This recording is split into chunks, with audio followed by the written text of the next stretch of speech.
করলে কি হবে? তুমি তো ভয়েস দেবে। কত বাসন মাজতে দেবে তো? এত বাসন।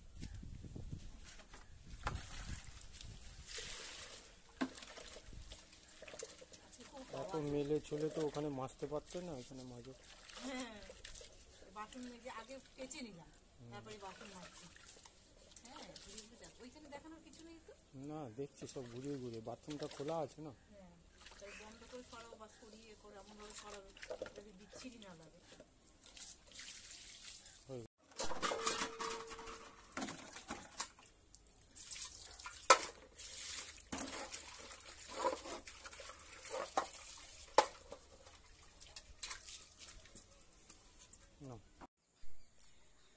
বাসন মাজার পরে ওই কাঁচা হয়ে গেছে, মেলে দিয়েছি। আর পাখি ডাকছে, ওরে বাবা, পাখি ডাকছে।